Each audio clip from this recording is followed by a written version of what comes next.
पिछले वीडियो में हमने देखा था द्विघात समीकरण की एक्सरसाइज 4.1।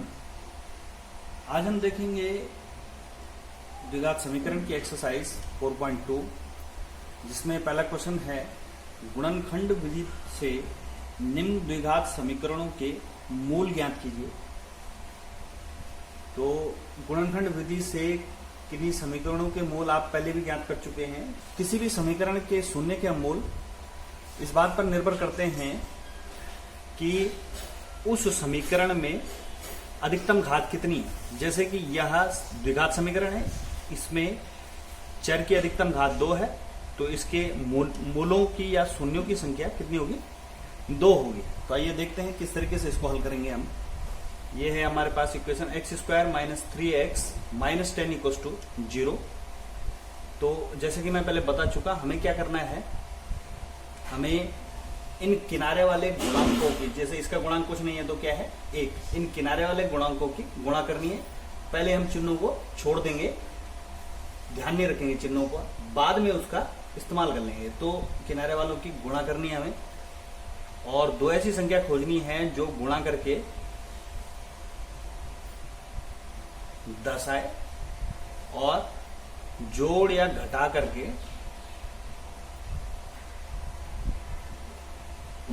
3 आए, यानी कि बीच वाले के बराबर। तो किस तरीके से ये होगा, हम क्या करेंगे, 10 के गुणनखंड करेंगे इस तरीके से। तो ये जाएगा 5 दूना 10, 5 एकम को 5। तो जैसे कि आपको दिख रहा 5 - 2 = 3।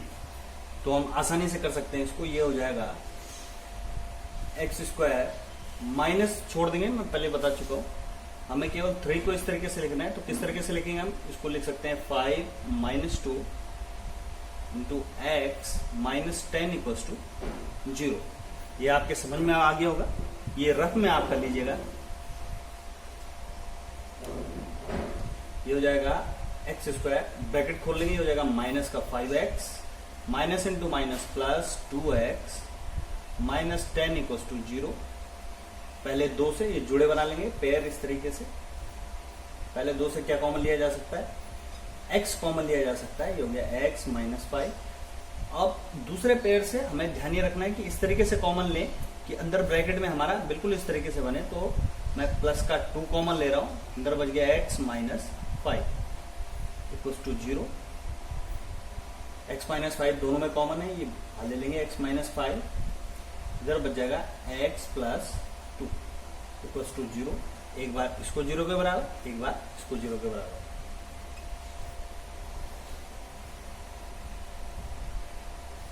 x बराबर कितना आ जाएगा 5, माइनस का 5 इधर ले जाकर प्लस का हो जाएगा वह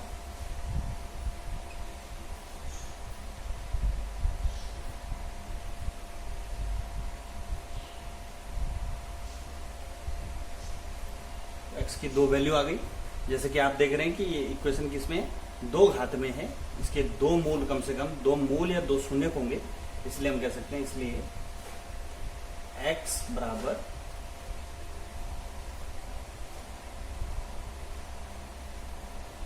समीकरण के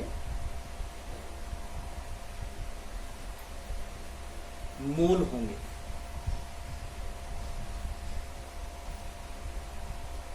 और यही इसका आंसर हो जाएगा। इसी तरीके से हम इसका थर्ड क्वेश्चन भी कर लेंगे। सेकंड आप इसका स्वयं कीजिएगा, बहुत ही आसान है। देख लेते हैं इसका थर्ड क्वेश्चन। ये है √2 x² + 7x + 5 √2 = 0।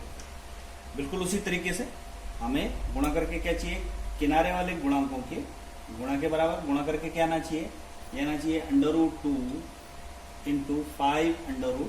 तो ये हो जाएगा √2 × √2, 2 हो जाएगा, 5 × 2 = 10। तो गुणा करके 10 हमारे पास आना चाहिए, और जोड़ या घटाव करके बीच वाला यानी कि 7 के बराबर। चिन्ह छोड़ देंगे आप, चाहे माइनस हो प्लस हो, फिलहाल उसको जो है वो कंफ्यूजन करेगा आपको। आप केवल नंबर ध्यान रखेंगे, बाद में हम उसको ब्रैकेट में लेके आसानी से सॉल्व कर लेंगे। तो 10 कैसे गुणनखंड, इनका जोड़ या घटा करके साथ आए तो ये हो जाएगा 5 2 जा 10, 5 1 जा 5, तो 5 + 2 7, ठीक आ रहा है। देख लेते हैं इसको, ये हो जाएगा √2x², बीच वाले को हमने तोड़ना है तो इसको हम लिख सकते हैं +5 + 2 × x + 5√2 = 0। ये समझ में आ गया होगा आपको।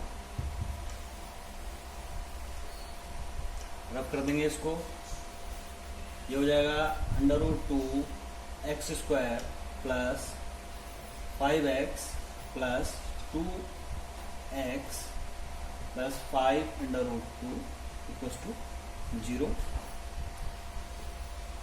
पहले जोड़े से क्या कॉमन लिया जा सकता है? x कॉमन लिया जा सकता है इसमें से, ये हो जाएगा √2x + 5। इसमें से क्या कॉमन लिया जा सकता है? बिल्कुल इसी तरीके से हमें बनाना है, तो √2 मैं इसमें से कॉमन लूंगा तो √2 अंदर बचेगा, क्योंकि हमें पता है √2 × √2 2 होता है, तो इस तरीके से हम कर लेंगे। प्लस √2 मैंने कॉमन ले लिया, यहाँ बच गया √2, ये कॉमन लिया तो ये बच गया, प्लस 5 √2 बाहर ले लिया, बिल्कुल वैसे ही बन गया, ये वही हमें चाहिए था, = 0।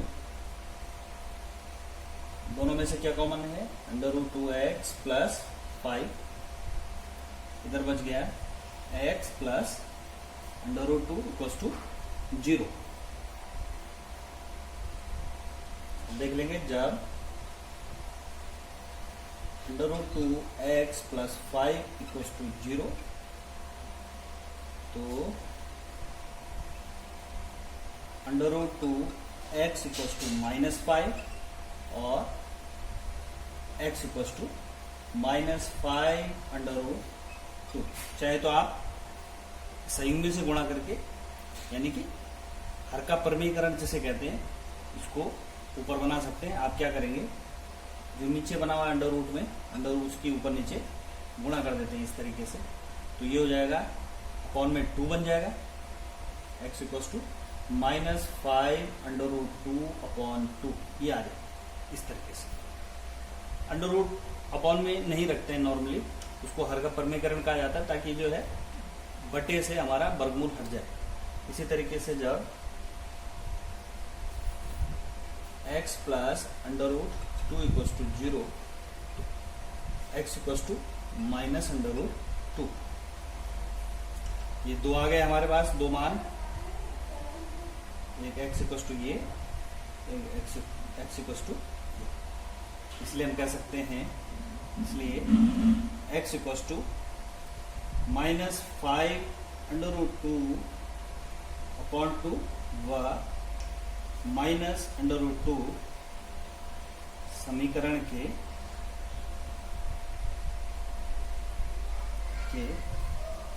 मूल होंगे। ये इसका, इसी तरीके से आप इसका 4th क्वेश्चन कर लीजिएगा। अब देखते हैं इसका 5th। ये हमारे पास 100x² - 20x + 1 = 0 करेंगे इसको। किनारे वालों गुणांकों की गुणा, तो गुणा करके क्या आना चाहिए हमारे पास,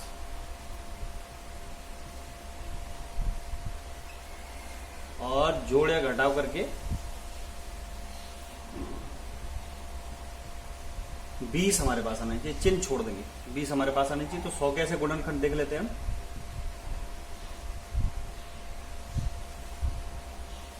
50 दूना 100, 25 दूना 50, 5 पंजे 25, 5 एकम को 5, तो 20 बनाना है। 5 दूना 10, 5 दूना 10, 10 दूना 20 हो जाता है।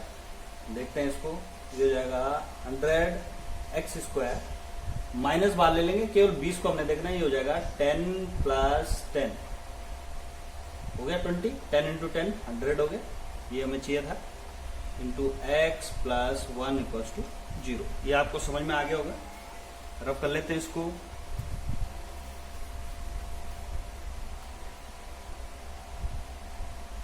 ये हो जाएगा 100x², माइनस के अंदर मल्टीप्लाई हो जाएगा, -10 × x -10 × x plus 1 equals to 0। इन दोनों में से क्या कॉमन लिया जा सकता है? 10 भी कॉमन लिया जा सकता है और x भी कॉमन लिया जा सकता है। यहाँ हो गया 10x माइनस 1, यहाँ से माइनस 1 कॉमन लेंगे, ये हो जाएगा 10x माइनस 1 इक्वल्स टू 0।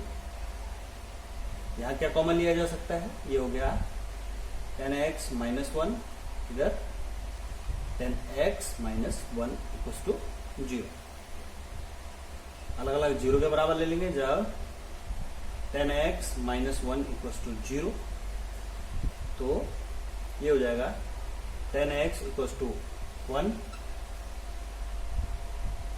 और x इक्वल्स टू क्या आ जाएगा? 1/10। और सेम ये आएगा, इसको बराबर 0 के बराबर लेने पर वह दूसरा भी 1/10। इसलिए हम कहेंगे, इसलिए x इक्वल्स टू 1/10 व 1/10 समीकरण के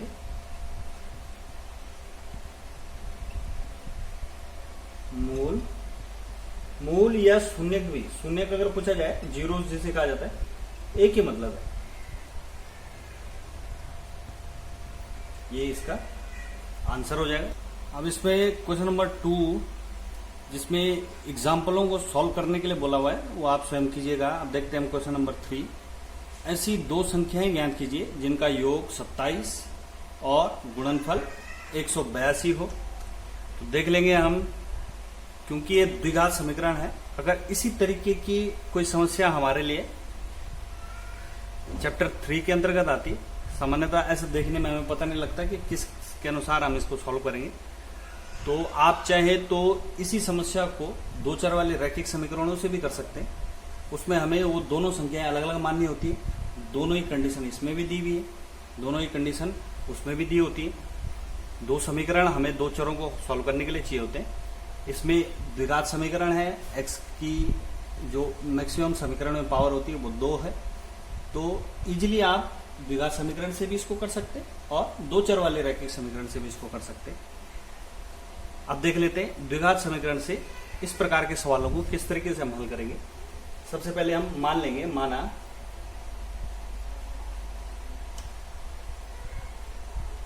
पहली संख्या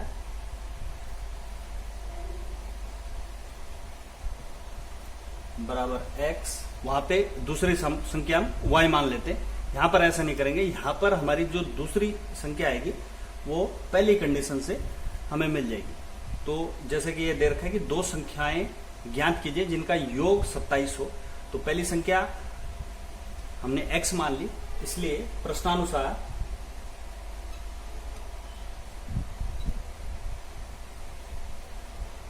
दूसरी संख्या क्या हो जाएगी हमारी?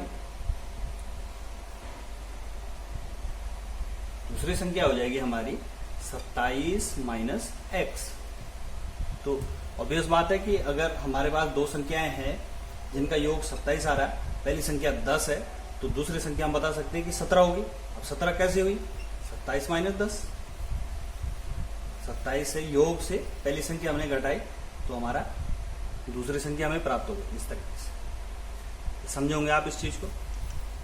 अब देख लेते हैं कि इन दोनों संख्याओं का गुणनफल क्या आ रहा है हमारा? 182 दिया है।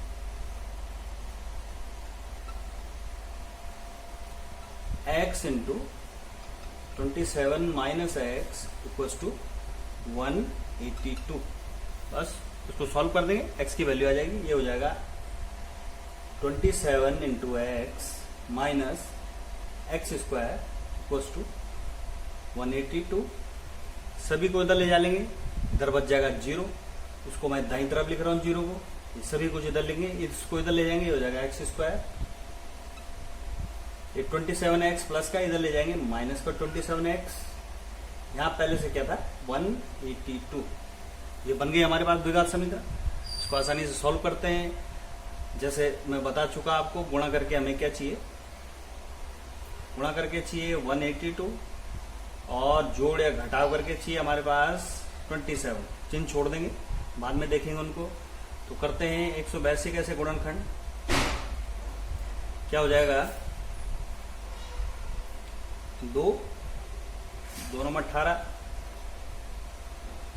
7, 13 7 91 और 13। इस तरीके से अब हमने देखना है 27 इसको बनाना है। किस तरीके से बनेगा ये, 7 दूना 14 और ये हो गया 13, 14 और 13 27 हो रहा है हमारे पास। तो ये हो गई वो दो संख्याएं, लिख लेंगे इसको। ये हो जाएगा एक्स स्क्वायर माइनस बाहर ले लेंगे, ये हो जाएगा 14 plus 13 into x plus 182 equals to 0। हो जाएगा x square minus 14 into x minus into plus minus 13 into x plus 182 equals to 0। पहला pair x common, x minus 14, अंदर हमने यहां माइनस बनाना है इसलिए माइनस कॉमन ले लेंगे, 13 भी कॉमन ले लिया, यहां बच गया x माइनस 14 इक्वल्स टू 0। ये आपके समझ में आ गया होगा। रफ कर देते हैं इसको, कॉमन ले लेंगे, ये हो जाएगा x माइनस 14 कॉमन ले लिया, इधर बच गया x, ये हो गया माइनस 13 इक्वल्स टू 0। देख लेंगे जब x equals to x minus 14 equals to 0, तो x इक्वल्स टू 14 व जब x माइनस 13 इक्वल्स टू 0 तो x इक्वल्स टू 13। तुम कह सकते हैं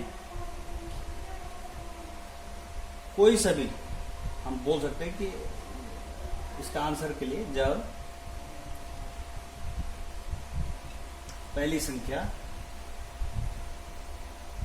बराबर 13, जब पहली संख्या हम क्या मान लेंगे 13 मान लेंगे, तो दूसरी संख्या क्या जाएगी हमारी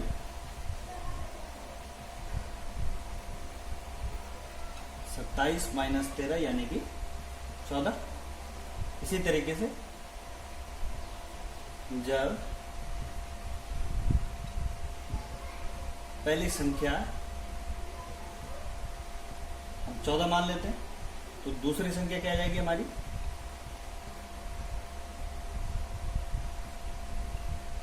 27 माइनस 14 प्लस टू 13, और यही इसका आंसर हो जाएगा। वही दोनों संख्या हमें ज्ञात करनी थी। अब देखते हैं इसका क्वेश्चन नंबर 4। इसमें हमें दिया है कि दो क्रमागत धनात्मक पूर्णांक ज्ञात करने हैं जिनके वर्गों का योग 365 हमें दे रखा है। तो किस तरीके से ये हो जाएगा, मान लेते हैं, माना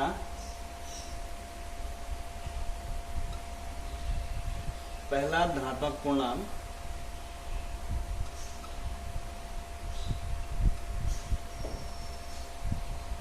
बराबर x। अब हमें क्रमागत चाहिए, यानी कि इसके बाद क्या आएगा या इससे पहले क्या आएगा।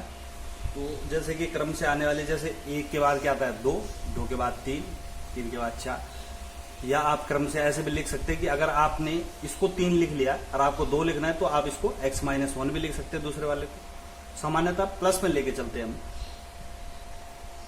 वह दूसरा धनात्मक पूर्णांक बराबर क्या हो जाएगा x प्लस 1। क्रमागत चाहिए, इस तरीके से ये बढ़ रहे। अब दे रखा है हमें प्रश्नानुसार इनके वर्गों का योग, यानी कि इसका वर्ग प्लस इसका वर्ग किसके बराबर है 365। करेंगे इसको सॉल्व, ये हो जाएगा एक्स स्क्वायर प्लस, इसको खोल देंगे x प्लस वाई के होल स्क्वायर से, ये हो जाएगा x square plus y square, 1 का स्क्वायर 1 ही रहेगा, plus 2xy, 2 into 1 into x 2x plus 2 365। X square plus x square क्या हो जाएगा 2x स्क्वायर प्लस 2x ये 365 इधर ला रहा हूं, माइनस का 365 हो जाएगा, ये प्लस का 1 है तो माइनस का 364 रह जाएगा इक्वल्स टू 0। तो कॉमन लिया जा सकता है, लेंगे और इधर ले जाएंगे, अपॉन में 0 हो जाएगा। ये हो जाएगा x square plus x minus 182 equals to 0। करेंगे इसको सॉल्व।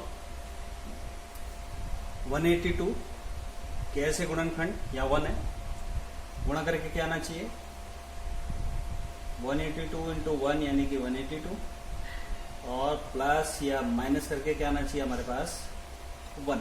तो 182 के ऐसे फैक्टर देख लेते हैं, 91, 13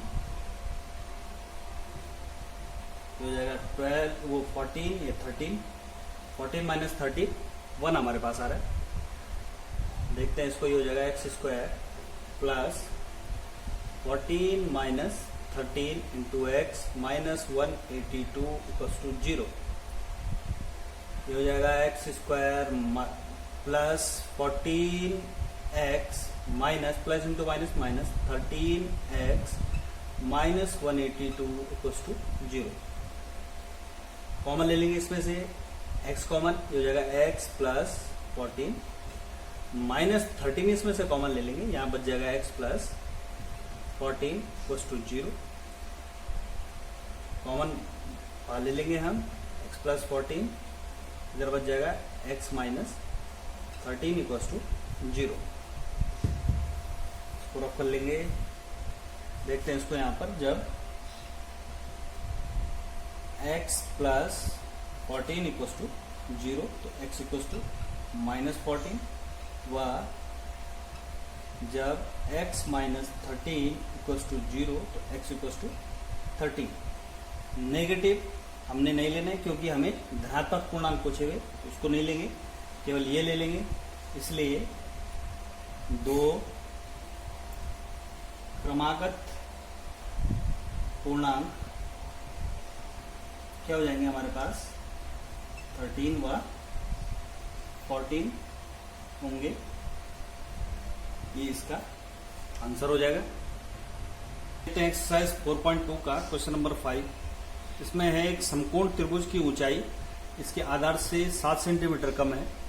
यदि कर्ण 13 सेंटीमीटर का हो तो अन्य दो भुजाएं ज्ञात कीजिए। देखते हैं इसमें ऊंचाई इसके आधार से 7 सेंटीमीटर कम है, इसलिए हम मान लेंगे आधार को माना समकोण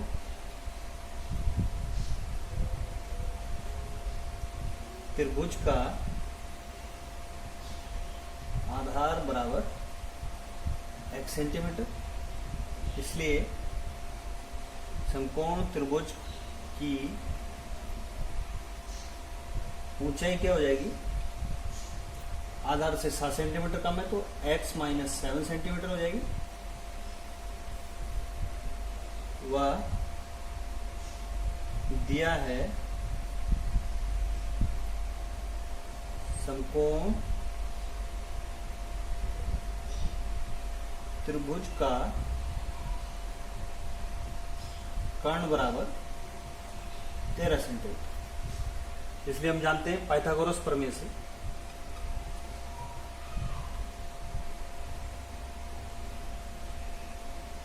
प्रमेय क्या कहती है, पाइथागोरस प्रमेय समकोण त्रिभुज के बारे में ये कहती है कि किसी समकोण त्रिभुज में कर्ण का वर्ग बराबर होता है लंब का वर्ग धन आधार का वर्ग। रखेंगे मान इसमें, कर्ण का वर्ग कितना है हमारे पास 13,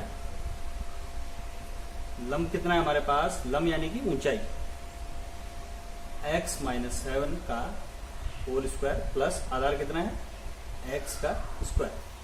कर देंगे सबका स्क्वायर, 13 का स्क्वायर 169, इसको खोल लेंगे x माइनस वाई के होल स्क्वायर से, x square plus y square यानी कि 7 का square 49 minus 2xy 14x plus x square. इसको इधर ले आएंगे, यहां बच गया 0, ये देख लेते हैं, ये हो जाएगा 2x square minus 14x -169 plus 49 equals to 0। ये हो जाएगा 2x square minus 14x minus 0 to 120 equals to 0। इसमें से 2 कॉमन लिया जा सकता है, 2 कॉमन लेके इधर चाहे तो इस तरीके से लिख लें, x square minus 7x minus 60 equals to 0। ये 2 इधर जाएगा, केवल अंदर वाला हमारे पास बच जाएगा। देखते हैं किस तरीके से होगा ये। X square minus 7x minus 60 equals to 0। तो गुणा करके क्या आना चाहिए हमारे पास, 60 इंटू 1 यानी कि 60, और जोड़ या घटा करके क्या आना चाहिए 7। तो कर लेते हैं 60 के फैक्टर। ये हो जाएगा 30, 15, 5, 1। ये समझ में आ रहा होगा। 30 दूना 60, 15 दूना 30, 5 3 15, 1 5 5। अब इनको हमने इस तरीके से अरेंज करना है कि 7 हमारे पास बन जाए। किस तरीके से करेंगे हम, 3 दूना 6, 5 दूना 10, 10 में से देख लेते हैं इसको। ये हो जाएगा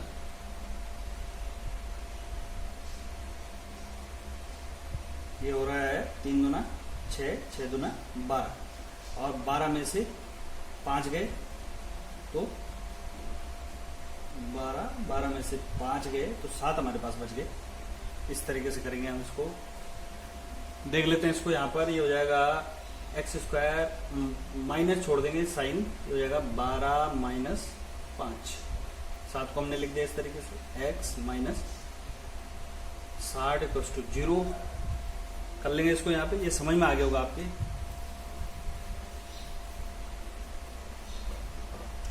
ये हो जाएगा x square minus 12x minus into minus plus 5x minus 60 equals to 0। पेड़ बना लेंगे, x कॉमन आता है फर्स्ट पेड़ से, x माइनस 12, इसमें से plus 5 common, x minus 12 equals to 0। कॉमन बाहर ले लेंगे, ये हो गया x माइनस 12, अंदर क्या बच गया x प्लस 5 इक्वल्स टू 0।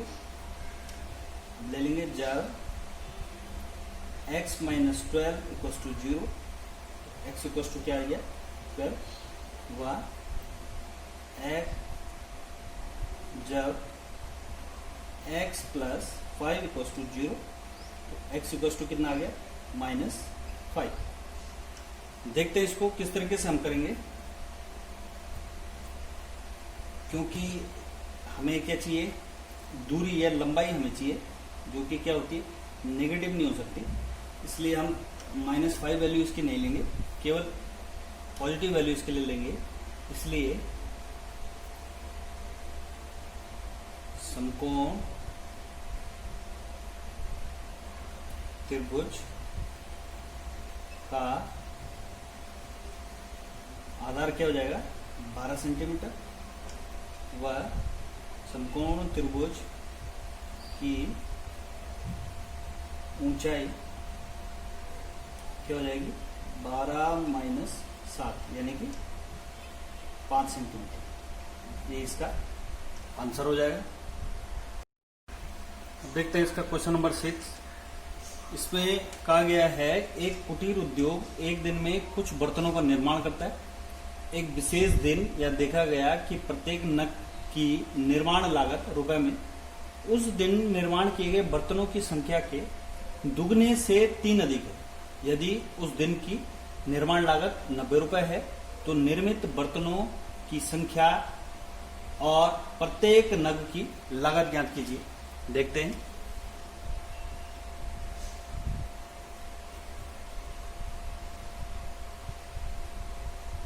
तो हम मान लेंगे क्या हमें पूछा हुआ इसमें, प्रत्येक नग की निर्माण लागत उस दिन निर्माण किए गए बर्तनों की संख्या के दुगने से 3 अधिक है। तो सबसे पहले हम मान लेंगे कि उस दिन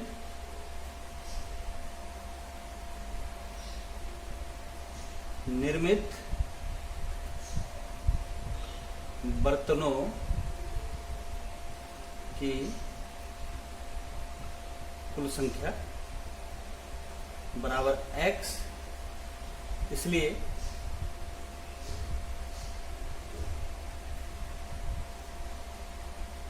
प्रत्येक नग की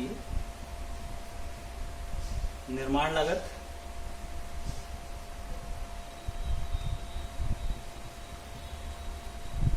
क्या हो जाएगी? प्रत्येक नग की निर्माण लागत उस दिन निर्माण किए गए बर्तनों की संख्या x के दुगने यानी कि 2x से 3 अधिक है प्लस 3, इस तरीके से होगी। अब देख लेते हैं, यदि उस दिन निर्माण लागत, कुल निर्माण लागत कितनी देर की? 90 रुपए। इसलिए प्रश्नानुसार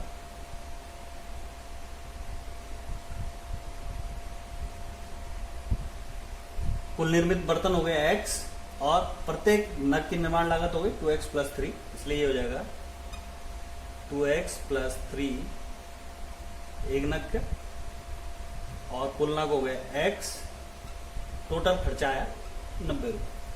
करेंगे इसको सॉल्व, ये हो जाएगा 2x into x square plus 3x, ये 90 इधर ले आएंगे, माइनस 90 इक्वल्स टू 0।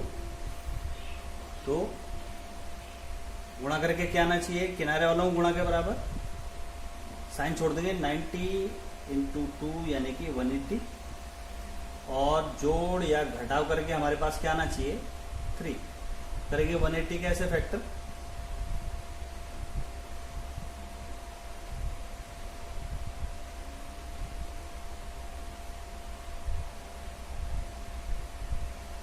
इस तरीके से ये हो गए इसके फैक्टर। देख लेते हैं, इसको व्यवस्थित करके हमने 3 बनाना है तो किस तरीके से होगा? 5 तिया 15, 2 दूना 4 तिया 12, ये हो गया 12, ये हो गया 15। 15 में से 12 गए तो 3 हमारे पास आ रहा है, तो 15 और 12 वो नंबर हो गए हमारे पास। देख लेते हैं इसको, ये हो जाएगा 2x square plus 15 minus 12 into x minus 90 equals to 0। ये समझ में आ गया होगा। खोल देंगे इसको, ये हो जाएगा 2x square plus 15x minus 12x minus 90 equals to 0। इन दोनों में से x कॉमन ले लेंगे, ये हो जाएगा 2x प्लस 15, इसमें से माइनस 12 कॉमन ले लेंगे, ये हो जाएगा x,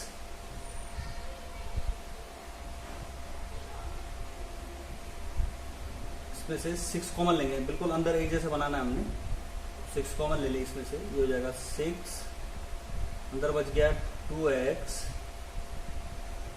यहाँ माइनस कॉमन लिया तो ये प्लस हो जाएगा 15 इक्वल्स टू 0, बिल्कुल एक जैसा बन गया।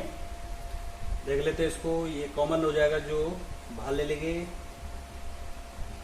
यहाँ बच गया x, ये बच गया माइनस 6 इक्वल्स टू 0। जब 2x प्लस 15 इक्वल्स टू 0, तो x इक्वल्स टू क्या आ जाएगा? Minus 15 upon 2। ये नेगेटिव है, इस वैल्यू को नहीं लेंगे, दूसरा ले लेते हैं। वह जब x माइनस 6 इक्वल्स टू 0, तो x इक्वल्स टू 6, क्योंकि ये x हमने क्या माना होता है? निर्मित बर्तनों की संख्या, वो नेगेटिव नहीं हो सकती, इसलिए ये लेंगे। इसलिए उस दिन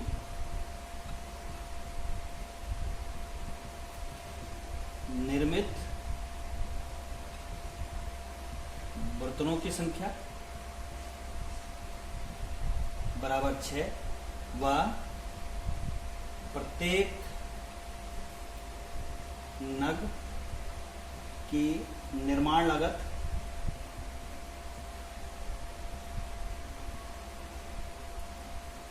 क्या आ जाएगी,